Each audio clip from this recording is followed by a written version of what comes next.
Salut tout le monde, j'espère que vous allez bien. Aujourd'hui, je suis trop content et trop excité de vous retrouver pour ce quatrième et dernier épisode des vlogs. Mais ça va pas se passer ici. Non, non, non, pas du tout. On va se diriger derrière la porte mystère pour parler de choses bien différentes. Vous allez le voir. Allez, c'est parti. Bon, avant de voir tout ce qui se passe derrière, je voulais vraiment remercier le sponsor de cette vidéo qui est eBay Club. eBay Club, c'est en fait un site qui vous permet de faire du cashback. On en avait parlé il y a quelques mois sur ma chaîne YouTube et depuis, je l'utilise tout le temps. C'est un service entièrement gratuit qui vous permet de faire énormément d'économies, peu importe ce que vous achetez sur le web. C'est directement sur leur site que vous verrez tous les sites partenaires. On aura du Nike, du Adidas, du Amazon, on aura plein de choses dépendamment du domaine, des vêtements, de la tech avec la Fnac, enfin bref, plein de choses et ça va des pourcentages comme par exemple Asos 13%, Darty 5%, Amazon jusqu'à 6,5% et en fait à partir du moment où vous avez validé votre panier en passant par leur lien, et ben vous serez automatiquement par la suite, après validation de votre panier, vous aurez remboursé le montant du pourcentage qui avait été affiché. Si comme moi vous achetez pratiquement tout, si ce n'est tout sur internet, et ben c'est vraiment le site qu'il vous faut parce que ça vous permet de faire énormément de promotions, ça vous permet d'économiser énormément d'argent parce que peu importe le site sur lequel vous allez aller, au final vous allez récupérer de l'argent de votre commande. Donc c'est juste trop bien. Autre petite fonctionnalité, ils ont aussi un truc qui s'appelle le testeur et en gros le testeur ça vous permet de faire quoi? Vous l'intégrez sur votre navigateur web et à chaque fois que vous allez vouloir passer une commande, si par exemple le site partenaire n'est pas là ou alors que vous voulez acheter un truc sur Nike, que vous êtes sur Amazon, des choses comme ça, il va vous générer un code de promotion qu'il va rechercher automatiquement sur le web. Vous avez une touche à appuyer et le code de promotion est appliqué.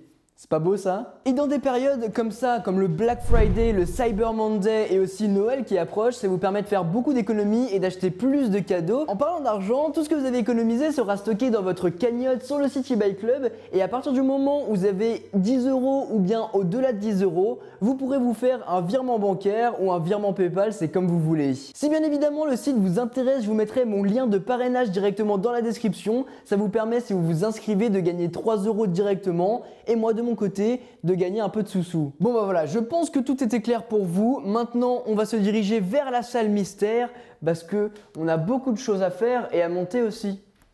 Ouais, on a du montage. Enfin, j'avais du montage parce que vous savez, les épisodes, le changement de t-shirt. On est parti? Bon, on se retrouve dans cette partie-là du setup pour du coup déballer le tabouret qui va aller avec le bureau et toute l'installation. Voilà, j'ai décidé de partir sur un petit tabouret parce que ça prend beaucoup moins de place qu'une chaise.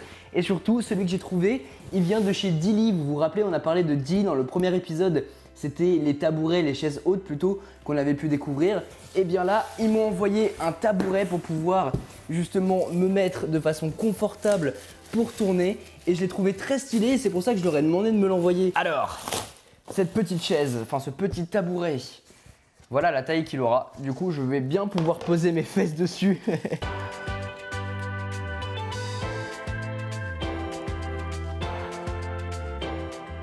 Et voilà, ça y est, montage terminé de la chaise. C'était un petit peu chiant parce qu'en fait, faut déplacer des petits trucs. Enfin bref, ma vie de bricoleur. Mais regardez le résultat, plutôt convaincant. Et on peut s'asseoir un petit peu comme on veut finalement. Donc ça sera bien pour pouvoir filmer, genre on s'approche. On fait les beaux plans, tout ça quoi. Mais après un petit changement de t-shirt, après des petites courses et après le tabouret, on se retrouve avec une nouvelle table qui sera la nouvelle table pour faire des unboxings. Bon, je vous ai passé l'étape du montage parce que c'était un peu chiant, je vous avoue, c'était la fin de semaine, j'en avais marre, j'avais juste envie de la monter et passer à autre chose. Du coup la voilà, c'est une table qui vient de chez Ikea, c'est le nouveau modèle à l'heure où je fais cette vidéo là.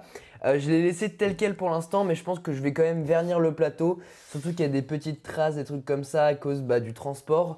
Donc ça fait un peu chier. Quoi qu'il en soit, ça sera cette table-là que vous aurez en permanence pour pouvoir faire des petites sessions unboxing. Ça va être bien sympathique. En plus, elle est assez jolie. Effet bois, blanc, etc. Donc c'est ce qu'on aime sur la chaîne. Donc on aura ça pour tourner et c'est très cool. Pour ce qui est des réceptions, on va commencer par ça avant de pouvoir mettre quelque chose dessus. C'est un pied que j'ai acheté sur Amazon chez New Year. En fait, New Year, Si vous ne connaissez pas, ils font du coup pas mal de matos photo et vidéo pour un petit peu tout. Et le prix, il est juste hallucinant quoi. Vous avez un rapport qualité-prix de ouf en ayant en ayant du matos qui est de vraiment bonne qualité. Vous l'avez vu dans mon premier vlog, j'ai fait un petit peu de backstage où je vous ai montré les éclairages et tout ça. Et ben en fait, les éclairages sont sur des pieds comme ceci. Et en fait, quand je fais des vidéos top shot, donc avec la caméra au-dessus du plateau où je peux manipuler comme ça s'appelle un top shot, et ben il faut ce qu'on appelle un C-stand et c'est exactement ce qu'on a là. D'ailleurs, petite anecdote, C-stand c'est pour Century Stand. Voilà, parce que ça fait des centaines d'années qu'on l'utilise au cinéma. Petite anecdote, voilà, sympathique. En tout cas, c'est un gros pied comme ceci qu'il va falloir mettre pour mettre la caméra et que ça tienne bien. J'ai l'impression d'avoir un trident entre les mains. Est-ce qu'il faut vraiment que je prenne une notice pour les pieds ou pas? Du coup, les pieds, on va les déplier comme ceci. Ensuite, on va le poser par terre. On va prendre ça, on va le mettre dans la petite base.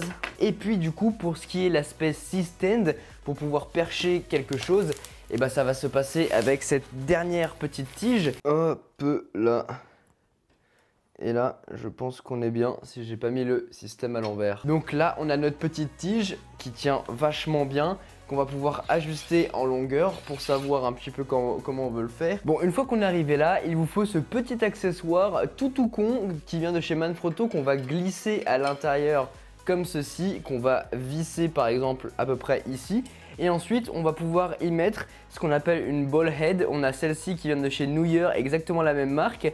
Et le Joby, donc voilà, on en a deux. Ça dépend ce que vous voulez faire avec. Mais en gros, vous pouvez la visser sur le dessus. Moi, je vais plutôt mettre celle-là que j'ai achetée parce qu'en fait, on a une petite poignée qu'on va pouvoir monter dessus. Comme ça, dès qu'on va la monter, eh ben, on va pouvoir accrocher sa caméra dessus. Et l'avantage de ça et de toutes les autres, c'est qu'en fait, on va avoir une plaque Arca sur le dessous. C'est ce petit truc que vous allez retrouver, une plate, donc un petit plateau qui se met sous votre caméra. Et en fait, moi, tous mes accessoires photo, vidéo ont une plaque Arca, tout comme les trucs de Peak Design. Comme ça, vous pouvez les glisser. Et peu importe si je le mets sur mon trépied, si je le mets ici, si je le mets sur mon sac à dos, eh bien ça fonctionnera. Et ça, c'est hyper cool. Donc, j'aurai plus qu'à glisser ma caméra, à serrer comme ceci. Et là, j'ai mon plan en top shot avec la caméra vers le dessous. C'est un pied qui sera du coup nickel pour faire des top shots comme j'aime le faire, mais pas que, parce qu'en fait, cette petite base peut s'enlever. Du coup, le pied qui est juste dessus peut s'enlever pour pouvoir mettre des lumières aussi. Et du coup, j'en ai commandé 3 autres qui devraient arriver d'ici quelques jours, mais vous, ça sera encore une question de minutes. Mais par contre, j'ai déjà les lampes qui vont avec. Et pour ça, regardez ce que je ramène sur la table. On peut faire un grand big up et un grand merci à Aputure qui m'a équipé en termes de lumière et un grand merci à eux. Du coup, moi, je me suis acheté des éclairages, mais ils m'ont aussi envoyé ça. C'est la Rolls-Royce des lumières, très clairement. On peut appeler ça le Iron Man de la lumière. J'ai avec moi, ils m'ont envoyé une 120 Mark II. C'est un spot, vous allez le voir. Oh là là, regardez-moi cette beauté. Du coup, ça c'est une lumière, c'est la 120D Mark II. C'est une beauté quoi. Donc ça en fait, c'est ce que vous allez mettre justement à ce niveau-là. Ou alors on peut très bien percher la lumière ici aussi, c'est pas un souci. Mais c'est une énorme grosse bébête qui coûte quand même très cher. Donc franchement, un grand merci à Aputure de me l'avoir envoyé.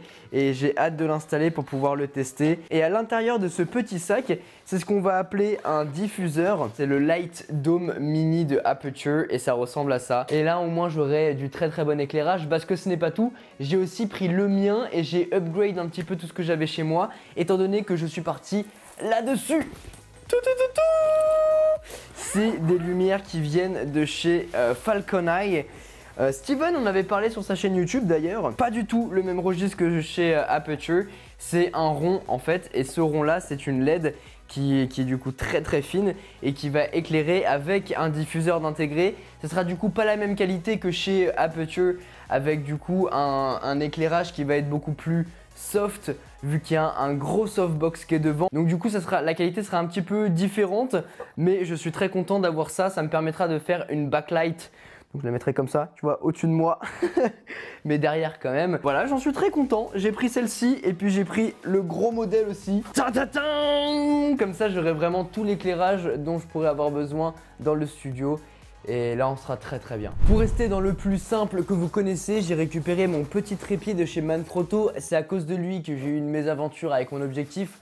Mais si vous me suivez sur les réseaux sociaux, vous devez le savoir. C'est un pied tout simple en fait qui me permettra de partir en voyage avec, ou alors de m'en servir comme un deuxième petit trépied d'appoint sur le côté pour faire des plans de coupe par exemple. Pour rester dans les astuces de tournage, j'ai aussi ce petit truc qui est tout simplement un truc, je sais pas, tu sais, vous mettez les ingrédients dessus, vous mettez le ketchup, la moutarde et tout ça, vous le mettez au milieu de la table et c'est un truc qui tourne. Bam, et bah c'est comme ça qu'on peut faire des petits plans sympas, pas motorisés, mais où on peut le tourner à la mano pour faire des plans sympas. Et puisque je tiens dans les mains, regardez ça, c'est ce que j'utilisais avant pour faire exactement comme avec le C-Stand pour percher des objets. C'est en fait un pied de micro tout simplement que je vais utiliser pour me percher, pour percher mes vidéos. C'est un truc de la marque RTX, je crois que mon père l'avait chopé à l'époque sur le site de Thomann. Donc voilà, vous pouvez en trouver très facilement et comme ça on va pouvoir mettre nos micros dessus.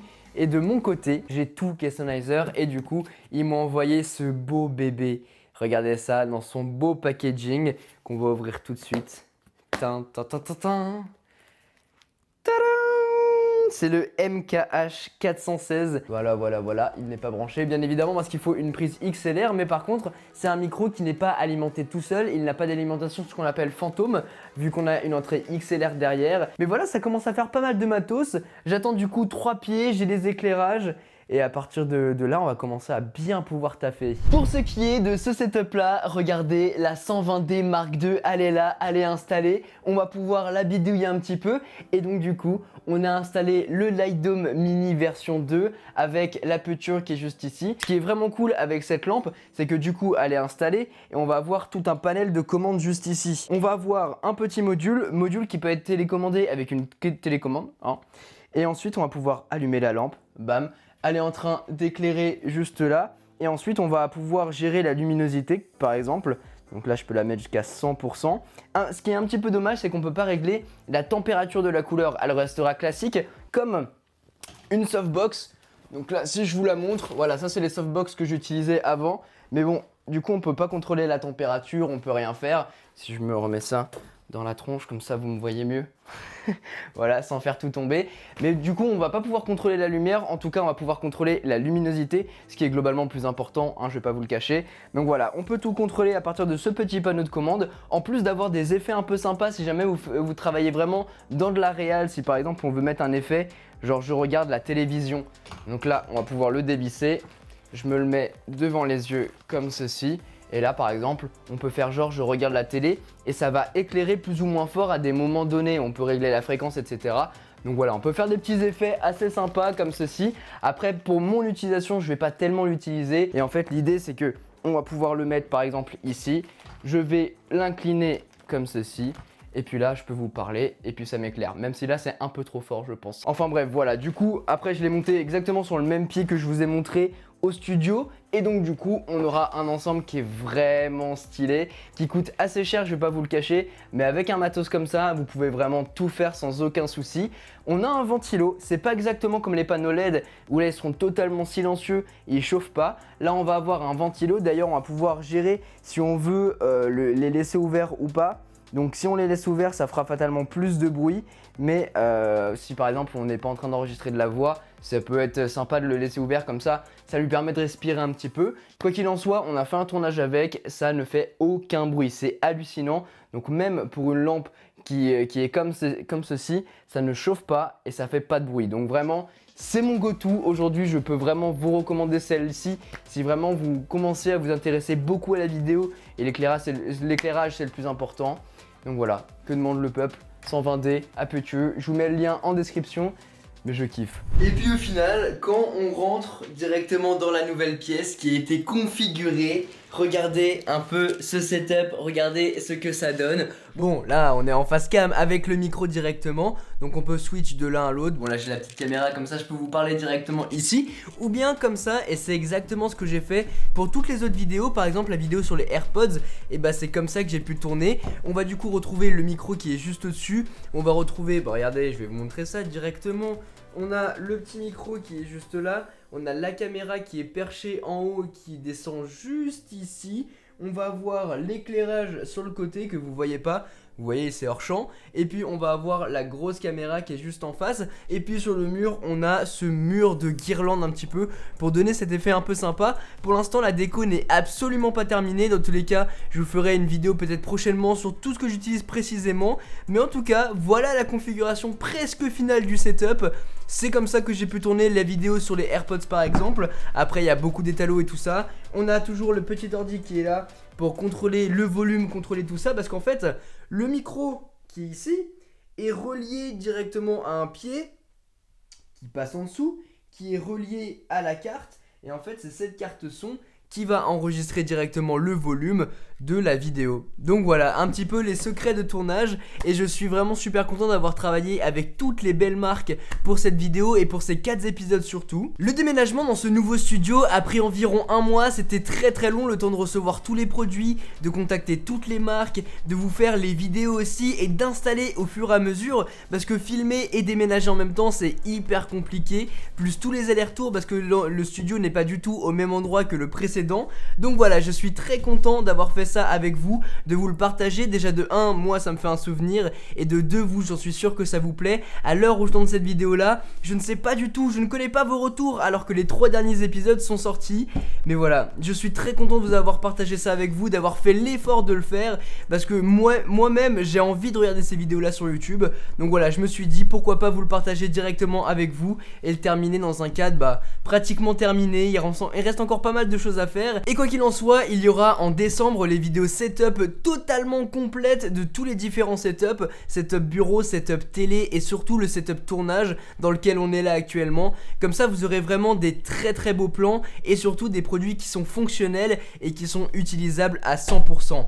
Là l'installation c'était juste histoire de vous teaser, de vous montrer ce que j'ai reçu, avec qui j'ai pu travailler en termes de marque. Et puis bien évidemment après ça on sort le gros matos de tournage pour pouvoir vous faire les vidéos setup et vous montrer ça dans une vidéo très bien léchée que j'ai hâte de vous montrer aussi. Quoi qu'il en soit, si cette vidéo vous a plu et si cette série vous a plu, n'oubliez pas de mettre un gros pouce bleu, ça me ferait super plaisir, de vous abonner et d'activer la cloche pour ne pas manquer toutes mes prochaines vidéos, parce que croyez-moi là vous êtes pas prêts pour la suite. Et puis n'hésitez pas à me laisser un petit commentaire en me disant si la série vous a plu ou pas. C'est un truc totalement nouveau que j'ai pas l'habitude de faire, mais j'avais vraiment envie de vous partager ça et c'est pour ça que je l'ai fait hein. Si ça fait pas beaucoup de vues c'est pas grave, je m'en fiche. C'est juste histoire de graver un souvenir et puis pour vous le partager tout simplement, parce que c'est quand même grâce à vous qu'il y a tout ça. Sur ce les amis, vous connaissez la chanson, c'était Quentin, passez tous une très bonne journée.